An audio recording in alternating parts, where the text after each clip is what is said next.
क्या मुंबई आज डूबने वाली है? नमस्कार, मैं हूं आपके साथ सुचित्रा गुप्ता। देखिए, इस वक्त की सबसे बड़ी चेतावनी यह है कि मुंबई वालों सावधान हो जाओ। आज ये केवल बारिश की खबर नहीं है, बल्कि आज ये मौसम विभाग की चेतावनी भरी नहीं है। आज ये देश की आर्थिक राजधानी की एक अग्नि परीक्षा है, समझ लीजिए। एक तरफ आसमान से लगातार बरसता पानी, तो दूसरी तरफ समुद्र के हाई टाइड, और इतना ही नहीं, तीसरी तरफ मुंबई की वही पुरानी समस्या, जल भराव, बंद नाले, अंडरपास, लोकल ट्रेन की चिंता, ट्रैफिक जाम और आम नागरिक की जान पर संकट। आज हम ये सवाल पूछ रहे हैं कि क्या मुंबई फिर से डूबने की कगार पर है? क्या अंधेरी, हिंद माता, किंग सर्कल, कुर्ला, चेंबूर, दादर और परेल जैसे इलाके फिर से खतरे में हैं? क्या गाड़ी में निकला हुआ परिवार सुरक्षित घर लौट पाएगा? ये चिंता है। क्या लोकल ट्रेन से घर जाने वाला मुंबईकर आज रात घर पहुंच पाएगा? क्या स्कूल, अस्पताल, ऑफिस, बुजुर्ग, बच्चे, सबके लिए प्रशासन ने पर्याप्त तैयारी की है? इस शो का मकसद आपको डराना नहीं है, डर फैलाना बिल्कुल भी नहीं है। यह शो समय रहते चेताने के लिए है, क्योंकि बाढ़ आने के लिए बहादुरी की जरूरत नहीं है, लेकिन बाढ़ आने से पहले सावधानी आपके परिजनों की, आपके आस पड़ोस के जीवन को बचा सकती है। आज मुंबई में बारिश हो रही है, आईएमडी की चेतावनी है, कई जगहों से जल भराव की खबरें भी आ रही हैं। कई इलाकों में स्थिति तो ऐसी है कि ट्रैफिक बहुत धीमी रफ्तार से आगे बढ़ रहा है। समुद्र के किनारे, अंडरपास, निचले क्षेत्रों में खतरा लगातार बढ़ रहा है। तस्वीरें आप देख रहे हैं, क्योंकि तेज बारिश के समय जब समुद्र की ओर से पानी की निकासी धीमी होती है, तब शहर की सड़कें तालाब बन जाती हैं। आज हमें सबसे पहले यह समझना होगा कि मुंबई को केवल बारिश नहीं डुबाती है। लेकिन अगर मुंबई को केवल बारिश नहीं डुबाती, तो कैसे मुंबई डूब जा रहा है? समझिए, मुंबई को डुबाता है बारिश। सिर्फ एक कारण नहीं है, इसके साथ हाई टाइड, कमजोर ड्रेनेज, बंद नाले, पांचवा अतिक्रमण, और साथ ही छठा रीजन है प्रशासन को देर से जागने की जो आदत है ना, वो व्यवस्था को सबसे ज्यादा कमजोर कर रही है। जब बारिश तेज होती है और समुद्र उफान पर होते हैं, तब शहर का पानी समुद्र में तेजी से नहीं निकल पाता। और यही वो क्षण होता है, यही वो समय होता है जब सड़कें, सबवे, अंडरपास और इसके अलावा लो लेइंग एरियाज अचानक जानलेवा बन जाते हैं। क्योंकि जब समुद्र में पानी नहीं निकल रहा, तो वो पूरा पानी शहर की ओर तेजी से फैलता जाता है। इसलिए आज हर मुंबईकर के लिए संदेश साफ है, बाहर निकलने से पहले 10 बार सोचिए। पानी भरे रास्ते में गाड़ी मत लेकर जाइए। समुद्र के किनारे आमतौर पर लोग सेल्फी लेते हैं, मत जाइए, बहुत खतरा है। अंडरपास में हीरो मत बनिए, क्योंकि बारिश का पानी कभी कभी सड़क नहीं बल्कि मौत का जाल भी बन जाता है। जितने भी मुंबईकर इस वक्त ये शो देख रहे हैं, आपको याद होगा 26 जुलाई 2005 का वो दिन जब पूरी मुंबई रुकी नहीं थी, बल्कि एकदम थम गई थी। ऑफिस से निकले लोग घर पहुंच पाए या नहीं, ये सोचकर परेशान थे। स्कूल में बच्चे दिन भर फंसे रह गए, माएं दरवाजे पर खड़ी रह गईं, कभी बच्चों के पिता के इंतजार में, कभी बच्चों के इंतजार में। उन्होंने बच्चों के पिताओं को फोन करना शुरू किया, सबके फोन बंद पड़े थे, लोकल ट्रेनें रुकी हुई थी, सड़कें नदियां बन गई थी। 26 जुलाई 2005 का वो दिन, और एक बार ये जो खतरा आ रहा है, कहीं ये वैसा ही खतरा तो नहीं है? उस दिन जो हुआ था, गाड़ी जितनी भी सड़कों पर थी, सब पानियों में कब्र जैसी दिखने लगी थी। सब तैर रही थी मानो खिलौना हो। कई लोग छतों पर थे, कई लोग बस की छत पर चढ़े थे, पुलों पर पूरी रात फंसे रहे। उस दिन मुंबई ने देखा था कि प्रकृति जब चेतावनी देती है और व्यवस्था सोती रहती है, तो मानहागर जो है वो असहाय हो जाता है। 26 जुलाई 2005 का ये दिन केवल एक तारीख नहीं है, जितने भी व्यूअर्स देख रहे हैं, वो एक ऐसा इतिहास है जो मुंबई के लिए घाव है। वही चेतावनी है कि महानगर का अहंकार समुद्र और बारिश के सामने छोटा पड़ जाता है। आज सवाल ये नहीं है कि 2005 जैसा होगा या नहीं, सवाल ये है कि 2005 से मुंबई की प्रशासन ने क्या सीखा, और सच में सीखा है या नहीं? क्या स्ट्रॉम वाटर ड्रेनेज पूरी तरीके से सुधरा है? क्या मीठी रिवर, नाले और आउटफॉल्स जितने भी हैं, सब सुरक्षित हैं? क्या फ्लड प्रॉन स्पॉट पर पंप और रेस्क्यू टीमें रेडी की गई हैं? ये सवाल प्रशासन से है। क्या रियल टाइम वार्निंग हर नागरिक तक पहुंच रहा है? प्रशासन अगर समय पर वार्निंग दे तो लोग थोड़े से अलर्ट हो जाएं। हालांकि तब वैसी व्यवस्था नहीं थी, लेकिन अब टेक्नोलॉजी बहुत एडवांस है। आप भी देखते होंगे, जितने भी दर्शक हमें देख रहे हैं, जब बारिश होने वाली होती है तो गवर्नमेंट की ओर से एक मैसेज आता है कि अगले 3 घंटे में आपके जनपद में बारिश होगी, हवाएं चलेंगी। क्या ऐसे मैसेजेस मुंबई में भी भेजे जा रहे हैं, या फिर हर साल की तरह पहले पानी भरेगा, फिर अफसर दौड़ेंगे और फिर लगातार बयानबाजी होगी, और फिर क्या वही जांच होगी और फिर सब एक दिन भूल जाएंगे? आज हम मुंबई के नागरिकों से हाथ जोड़कर ये बात कह रहे हैं कि अगर आपके लिए जरूरी नहीं है तो घर से बाहर मत निकलिए, निचले क्षेत्रों से बचिए। अंधेरी सबवे, मिलन सेवरे, हिंद माता, किंग सर्कल, गांधी मार्केट, कुर्लास, इसके अलावा सायन, चेंबूर, दादर, परेल, वर्ली, जितनी भी जगह है ना जहां पर जल भराव सबसे ज्यादा होता है, वहां के लोग और भी ज्यादा सतर्क हो जाइए। और जो लोग हमें सुन रहे हैं, अगर आपके कोई परिजन, कोई दोस्त, कोई रिलेटिव वहां रहते हैं तो उनको फोन करके इन्फॉर्म कीजिए कि सुदर्शन न्यूज ने खास शो करके लोगों को अभी से चेतावनी दे दी है कि आने वाले समय में अगर अभी भी सुधार नहीं हुआ, समय पर अलर्ट, चेतावनी नहीं दी गई तो स्थिति बुरी हो सकती है। पानी में इलेक्ट्रिक पोल्स हैं, खुले हुए मैनहोल्स हैं, टूटे हुए पेड़ हैं, कमजोर दीवारें हैं, तेज करंट, ये सब जानलेवा है। इसीलिए बचाव जरूरी है। इसीलिए बेहतर क्या है, आप घर पर रहिए। देखिए, कोई भी गाड़ी पानी में अगर बंद हो जाती है तो गाड़ी बचाने से पहले आप खुद की जान बचाइए, क्योंकि अगर जान है तो जहान है, ये बात तो हम भी जानते हैं। और अगर आपकी जान बच गई तो गाड़ियां आगे भी आ सकती हैं। गाड़ी में बैठे मत रहिए इस बात का इंतजार करते हुए कि कोई देवदूत बनकर आएगा और आपको बचाएगा। दरवाजा खुलता है तो तुरंत सुरक्षित जगह से निकलिए बाहर। वहां से बाइक लेकर पानी में तो बिल्कुल मत उतरिए, और अंडरपास में उतरना आपके लिए आत्मघाती हो सकता है, इसके आप जिम्मेदार खुद होंगे। अब देखिए, बीएमसी, ट्रैफिक पुलिस, रेलवे और आईएमडी के ऑफिशियल अपडेट्स क्या कहते हैं, वो उन अपडेट्स के बारे में हम आपको लगातार बता रहे हैं, और आप भी इन अपडेट्स पर नजर रखिए। इसमें इमरजेंसी में 112 यानी कि 112 पर कॉल करने के लिए बिल्कुल तत्पर रहिए, और डायल नंबर में इस नंबर को रखिए। एम्बुलेंस के लिए 108 और मुंबई सिविक हेल्पलाइन के लिए 1916 पर आप कॉल कर सकते हैं। ये समय, दर्शकों एक बार फिर कहते हैं, पॉलिटिक्स का नहीं है, बल्कि ये पूरा मामला पब्लिक सेफ्टी का है। ये समय ब्लेम गेम का नहीं है, बल्कि लाइफ सेविंग एक्शन का है। और ये जो 3 तस्वीरें आप देख रहे हैं, जहां पर ये पनवेल की तस्वीर है, मरीन ड्राइव की है और मुंबई कोस्टल रोड की है।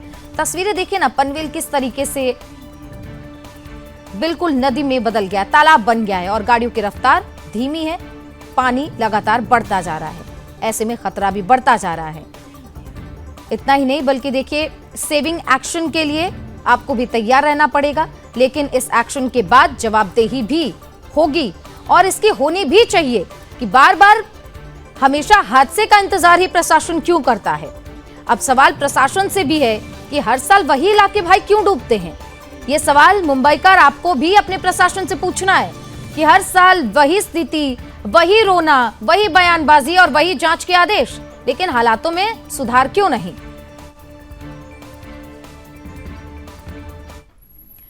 और हमारे संवाददाता हमारे साथ जुड़ गए, उनसे अपडेट लेते हैं कि मुंबई में कितने दिनों का अलर्ट जारी किया गया है और इस वक्त क्या स्थिति है। हमारे संवाददाता जुड़ गए हैं, प्रभाकर गिरी हमारे साथ। प्रभाकर, इस वक्त क्या स्थिति है? और साथ ही हमारे साथ एक संवाददाता जुड़ गए हैं, बाबूलाल राठौड़ हमारे साथ जुड़ गए हैं वो भी, और साथ ही हमारे साथ राकेश शर्मा सर जुड़ गए हैं, पर्यावरणविद हैं। आपका स्वागत। और राजेश, सबसे पहले जो है हम आपसे जानेंगे, लेकिन उससे पहले हम अपनी संवाददाता प्रभाकर के पास चलेंगे, उनसे जानते हैं कि इस वक्त मुंबई में पूरी तरीके से क्या स्थिति है। जी प्रभाकर।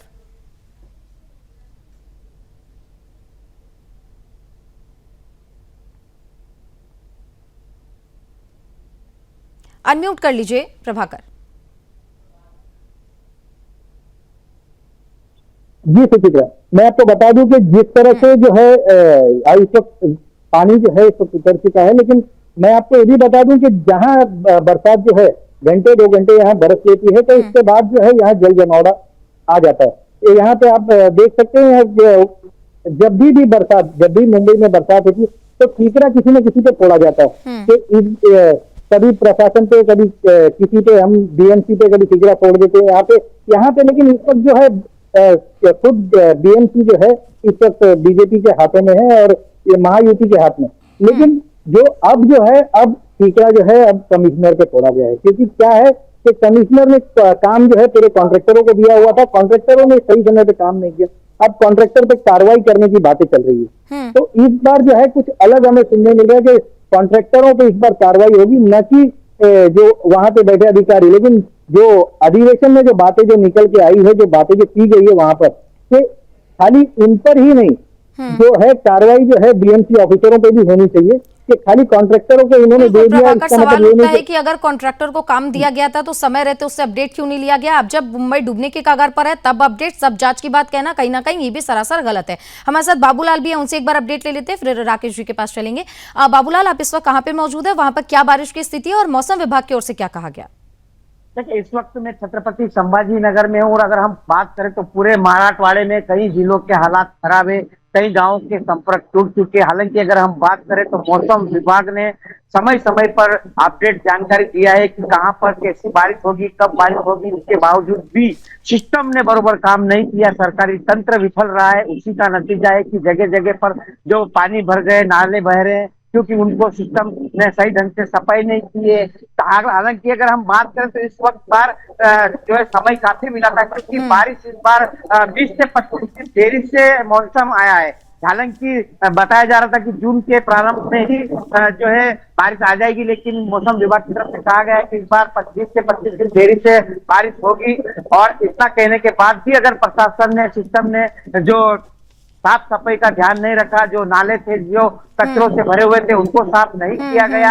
हर बार इस तरह से दावे किए जाते हैं लेकिन पूरे दावे विफल होते हैं। और इस बार भी पूरे दावे इस बारिश के चलते दिखा दिया है कि जो सरकार तंत्र के दावे किए गए थे पूरी तरह से विफल है और इसका सीधा सीधा नुकसान आम नागरिकों को हो रहा है। कई स्कूलों में पानी, जो बच्चे छोटे छोटे स्कूल जाते हैं उनके हालात खराब है। हमने 2 दिन पहले वो तस्वीरें दिखाई कि छोटे छोटे बच्चे अपने स्कूल से पानी निकाल रहे, गिलास लेके, जहाँ पढ़ाई करने गए पानी उनको निकालना पड़ रहा। इस तरह के हालात, ये तस्वीरें महाराष्ट्र को देखनी पड़ रही। बिल्कुल, हर साल वही दावे, वही कहानी, लेकिन सीखते कुछ भी नहीं है।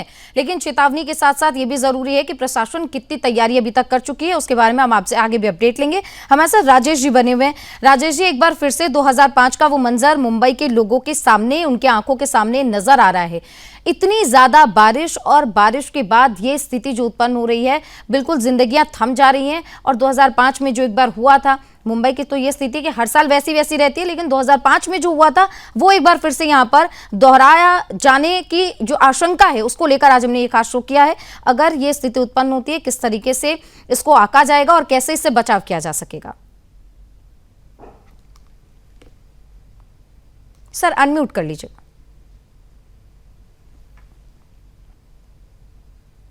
ये प्रशासन की विफलता नहीं है, ये समाज की विफलता नहीं है, ये सरकारों की विफलता नहीं है, ये एक आम आदमी की विफलता है, प्रत्येक नागरिक की विफलता है। अगर हम वास्तव में चाहते हैं कि हमारा देश एक समृद्ध देश बने, हम चाहते हैं हमारी सरकारें समृद्ध बने, हम चाहते हैं कि हमारे नगर और हमारे जिले और हमारे गांव सुरक्षित हो, तो हमारे को सबसे पहले खुद को तैयार करना पड़ेगा, खुद पर काम करना पड़ेगा। ये जो 2005 की स्थिति को हम बार बार गिन रहे हैं, ये 2005 की स्थिति नहीं है, ये रोज की स्थिति है। आज पूरे देश में कहीं बाढ़ आ रही है, कहीं सूखा पड़ा हुआ है, कहीं पर भूकंप आ रहा है, कोई ना कोई आपदा, कोई ना कोई त्रासदी जो है आम आदमी को घेरे हुई है। उसका एकमात्र कारण है प्रकृति के प्रति जो हमारी गंभीरता होनी चाहिए, इंसान की जो सोच होनी चाहिए, समाज की जो सोच होनी चाहिए, सरकार की जो सोच होनी चाहिए, सरकार का जो कार्य होना चाहिए, वो कार्य कहीं भी नजर नहीं आता। नहीं आ रहा, ठीक आज है। सारी सरकारें भी, समाज भी और प्रत्येक नागरिक भी जो है इस बात से बेखबर है कि हमारे साथ क्या होने वाला है, हमारे बच्चों के साथ क्या होने वाला है। अगर हम चाहते हैं कि नहीं, ये सरकारें अच्छे से काम करें, तो हमें भी जागरूक होना पड़ेगा, समस्याओं के प्रति भी और उनके समाधान के प्रति भी। अगर हम इस बात को लेकर अच्छे से चलते तो मुझे नहीं लगता कि आज 2005 वाली स्थिति अब जो है दोबारा से घटित होती। लेकिन हमने चिंता नहीं करी, सरकारों ने भी चिंता नहीं करी, सरकार भी जिम्मेदार नहीं बनी, और जिसकी वजह से आज ये त्रासदियों का इन आपदाओं का हमें सामना करना पड़ा है। तो मेरा तो निवेदन ये है, प्रकृति के स्वभाव को समझे। प्रकृति ये कोई रौद्र रूप नहीं रूप दिखा रही हमें, बल्कि प्रकृति का स्वभाव है। हमें उसे समझना पड़ेगा, अपने आप को उसके अनुसार ढालना पड़ेगा। आज जापान जो देश है इतना बड़ा, उसके अंदर रोजाना भूकंप आते हैं, लेकिन वहां एक भी व्यक्ति की जान माल का नुकसान नहीं होता। क्यों?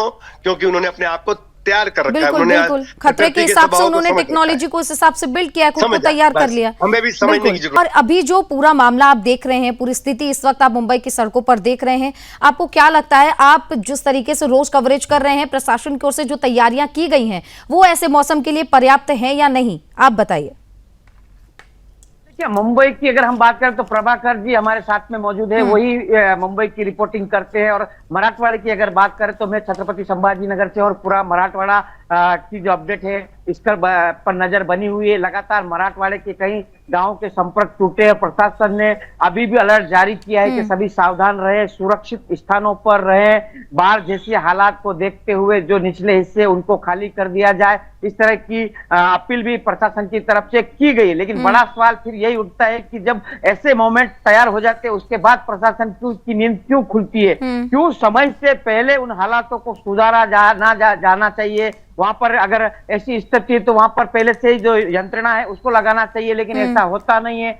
स्कूलों के हालात जब खराब होते हैं तब प्रशासन की नींद खुलती है, समय रहते अगर उन स्कूलों की वहां पर मरम्मत की जाए जहां से स्कूलों में पानी भरता, तो वो सरकारी स्कूल में तो उसके भी दिक्कत नहीं होती थी। लेकिन जब पानी भरता है तब प्रशासन जागता है। और भी कई जगहों पर पानी, बस स्टैंडों में पानी भर चुका है, लेकिन पहले प्रशासन अलर्ट नहीं था, उसी का नतीजा है। और आम जनता परेशान हो रही है। और अभी मौसम विभाग की तरफ से यही कहा गया है कि अभी भी जनता को अलर्ट रहने की जरूरत है। ठीक है, प्रभाकर आपके पास आते हैं। मुंबई में क्या तैयारी प्रशासन की ओर से, और जब आप कवरेज कर रहे हैं, क्या लगता है आपको उतनी तैयारी काफी है क्या? और साथ ही कहीं पर अगर समस्या है और प्रशासन को, बीएमसी को या फिर किसी भी टीम को, क्विक रिस्पांस टीम को अगर अलर्ट किया जा रहा है, अपडेट किया जा रहा है, तो मदद आने में कितना समय लग रहा है, उसका पूरा टाइमिंग एवरेज क्या?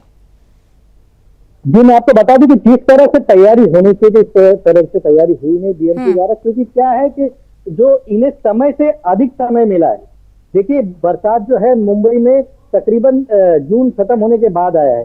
तो शुरुआत में कुछ एक दिन आया था, लेकिन उसके बाद जो है सीधे अब जो जून खत्म होने के बाद बरसात है। और ये हम कह सकते हैं कि जिस तरह से इन्हें टाइम मिला हुआ था, उन्होंने कोई अपने साफ सफाई उन्होंने किया नहीं। अगर साफ सफाई बराबर अगर हुआ होता तो इस तरह से जल जमाव होता नहीं। और इन्होंने कई जगह मैन होल खोल के रखा था, जैसे कि आज जो है कुर्ला जैसे इलाके में उन्होंने मैन होल खोल के रखा था और उसमें एक व्यक्ति गिर गया और 45 वर्षीय व्यक्ति की मृत्यु हो गई। तो ये जो इस तरह की जो ये लोग की जो हरकतें जो है, जो बीएमसी द्वारा जो की जाती है, कि समय जो जब रहता है उस वक्त कोई साफ सफाई नहीं होती है। बिल्कुल, करंट लगने से 2 कॉलेज की छात्राएं भी उसमें घायल हुई हैं, जिनको अस्पताल में एडमिट करवाया गया। बिल्कुल, प्रभाकर आप हमारे साथ बने रहिएगा। राजेश जी आपके पास आते हैं। अब आप सुन रहे हैं कि प्रशासन की क्या तैयारियां हैं, लेकिन हम ये भी तो नहीं भूल सकते कि मुंबई जिस भौगोलिक स्थिति में है, उसमें समुद्र का पानी जो है, समुद्र तल से नीचे होने के कारण पानी का बहाव जो है उस हिसाब से नहीं है, इस वजह से पानी ज्यादा भरता है। ऐसे में क्या वो तैयारी, क्या वो टेक्नोलॉजी, क्या वो सिस्टम है जिसको बिल्ड करना होगा और मुंबई को ऐसी स्थिति से, ऐसे खतरे से बचाया जा सकेगा? मेरा मानना तो ये है कि इसके लिए बहुत ज्यादा समझ की, बहुत ज्यादा कोऑर्डिनेशन की, बहुत अच्छी सोच की, समझ की जरूरत है। अगर आज हमारे अंदर अगर सोच ठीक होती हमारे देश की, समाज की, तो ये स्थिति उत्पन्न नहीं होती। ये स्थिति जो बन रही है उसका मेन कारण है लापरवाही, गैर जिम्मेदाराना कार्य। और कोई भी व्यक्ति प्रकृति को लेकर सीरियस नहीं है। प्रकृति का जो दर्जा होना चाहिए, हर विकास के साथ जुड़ा हुआ होना चाहिए, हर समझ के साथ जुड़ा होना चाहिए, हमारे हर कार्य के साथ जुड़ा होना चाहिए। क्योंकि हम प्रकृति के एक छोटे से अवयव हैं। प्रकृति बहुत बड़ी है, बहुत विशाल है। उस विशालता को समझते हुए हमें एक लायक बच्चे की तरह, एक लायक व्यक्ति की तरह, एक लायक नागरिक की तरह जो है जिम्मेदारी निभानी चाहिए। लेकिन हम गैर जिम्मेदाराना रूप में काम कर रहे हैं, चाहे वो हमारे प्रशासनिक अधिकारी हो, चाहे वो राजनेता हो, चाहे वो कोई भी नागरिक हो। तो कोई भी अपनी भूमिका पर सही तरीके से काम नहीं कर रहा। उसी का नतीजा है कि आज इन प्रलय से, इन जो आडंबरों से और इन जो प्रचंड जो प्रकृति का स्वरूप है उसको देखने को मिल रहा है। प्रकृति को जरा सा समझने की जरूरत है। वो माँ की तरह है, वो हमें पालना भी चाहती है, सजाना भी चाहती है, संवारना भी चाहती है, हमारे हर दुख को, हर कष्ट को हरना भी चाहती है। वो हमें कोई भी दुख नहीं देना चाहती, बशर्ते कि हम उसके बच्चे बनकर, एक समझदार बच्चे बनकर, एक जानकार बच्चे बनकर उसके साथ चले। तो आज बिल्कुल, सबसे यानी बड़ी कि आप जो कह रहे हैं कि आजकल के त्रासदी है, लाइफस्टाइल के साथ, टेक्नोलॉजी के साथ जरूरी है कि प्रकृति के साथ समन्वय बिठाया जाए और उस हिसाब से काम किया जाए। और अगर समन्वय सही नहीं है तो ऐसी स्थिति एक बार नहीं, रोजाना होगी, हर बार देखने को मिलेगी। ठीक है, हर बार देखने को बिल्कुल। प्रभाकर, आपसे मैं ये जानना चाह रही हूँ कि प्रशासन ने स्पंज सिटी बनाने का दावा किया था कि मुंबई को स्पंज सिटी बनाएंगे ताकि पानी जो है ऊपर अगर गिरे तो वो सोखे और जमीन के रास्ते से जो है मुंबई से निकल जाए। उस प्रोजेक्ट को लेकर क्या चर्चा हो रही है? इस प्रोजेक्ट की चर्चा कई सालों से हो रही है, लेकिन इस प्रोजेक्ट पर अभी तक काम शुरू ही नहीं हुआ है। क्या किसी अधिकारी ने या फिर किसी पॉलिटिकल पर्सनालिटी ने इसको लेकर कोई चर्चा की कि कब तक इस पर काम शुरू होगा, कब तक लोगों को ऐसी समस्या से निजात मिलेगा? जी देखिए, मैं आपको बता दूं कि अभी तक इस पर कोई चर्चा अभी चल नहीं रही है। फिलहाल जो है सीमेंट रोड सब जगह बना दिया गया है और पानी, हम ये कह सकते हैं कि क्विक रिस्पॉन्स हो जाता है। अगर कुछ कहीं पे कुछ हादसा हो रहा है तो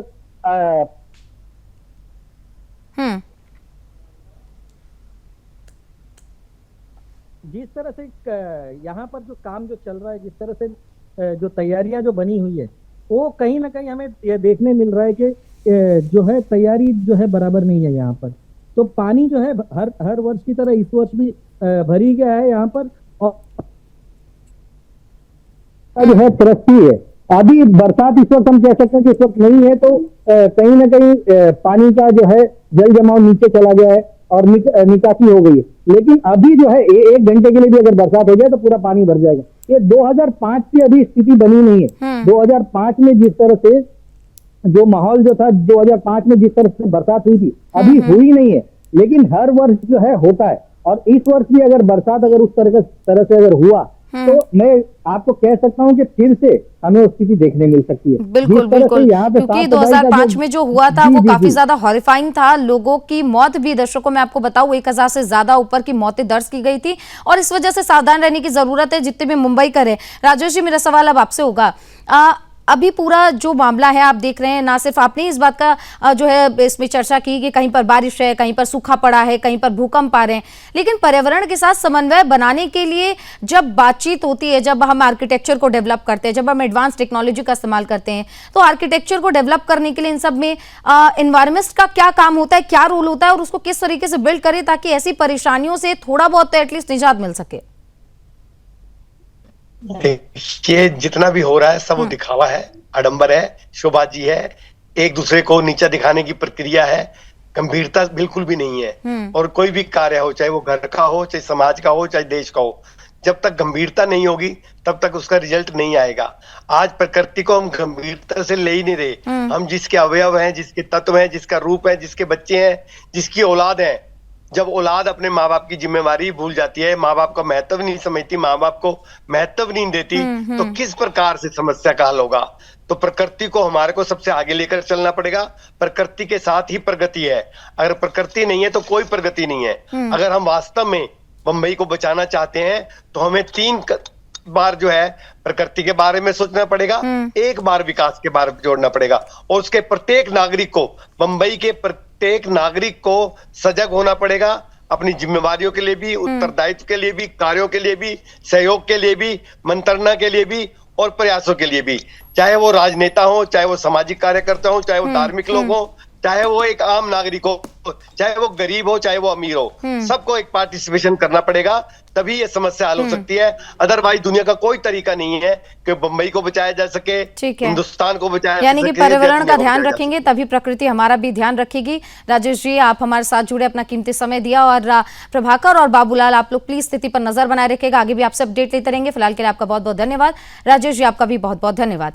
तो देखिए, बारिश बहुत सुंदर होता है, लेकिन अगर लापरवाही के साथ वही बारिश विनाश बन जाती है तो स्थिति आज जैसे मुंबई की हो रही है वैसी हो जाएगी। इसलिए आपसे बार बार अपील है कि समुद्र के किनारे मत जाइए, अंडरपास पे जाने से बचिए और आगे भी अपना ध्यान रखिए, अपने परिवारजनों का ध्यान रखिए। फिलहाल के लिए बस इतना ही। बने रहिए सुदर्शन न्यूज के साथ। नमस्कार।